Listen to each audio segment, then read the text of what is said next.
Hey guys, this is my project Hand Landmark Detection using OpenCV.jl and Mediapipe.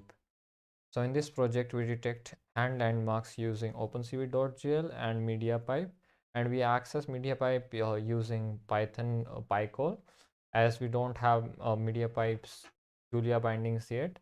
So first I'll explain the code that we have here and then the video demonstration later to the video, and so let's start. So first we have the imports.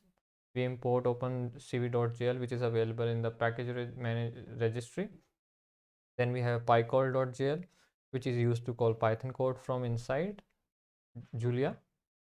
After that, what we do is open a webcam capture stream, which allows us access to our webcam. And then what we do is create a window for our to display our output.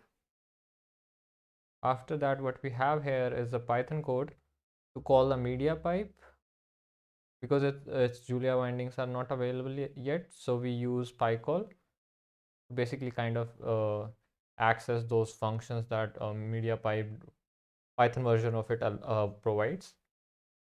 In that Python code, we have the import of Mediapipe, then we import NumPy. After that, we import two submodules, the hands module and the drawing module. We can also use face detection once, pose detection once. But for this example, it's more of a proof of idea or concept type of video rather than a major project. But yeah, moving on to the next part. So we will provide it with the image, then it processes it and returns that image. So what it does is detects the hand landmarks in the image and returns those hand landmarks marked over the image that we have here. First, we create a deep copy of the image. Then what we do is, to get the hand key points, we process the image using our hand submodule. Then if hands are detected in the image, we draw the landmarks for each hand that are available. So it can also detect multiple hands. Then we use the drawing module to draw on the image. After that, we return the image. Moving on to the next part, we have after that we create a matrix of the size of same as the size of the image that we are receiving from our image.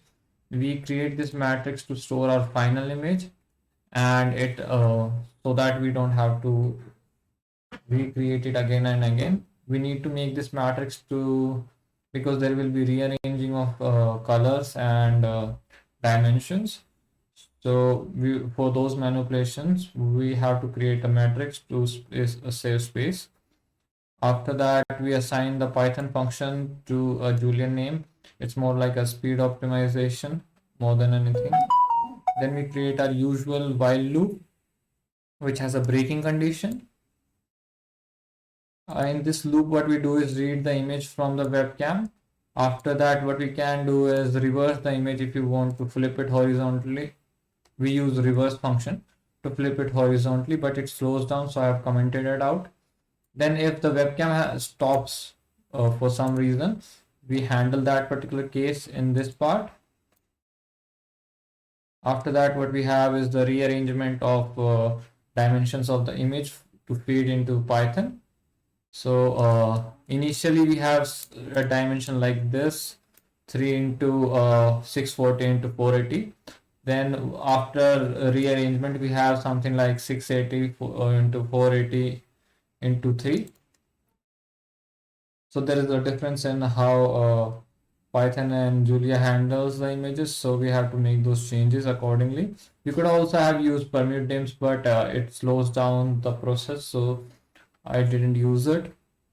After that, we call a Python function which processes our image, outputs the result.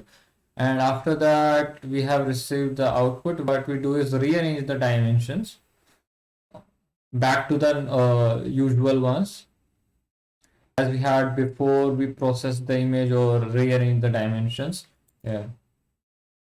After that, what we do is just show the image, and the next part we do is, if this breaking condition is true, then these are run. So it releases the webcam stream and destroys all the windows and closes them basically. Now let's see the live demonstration.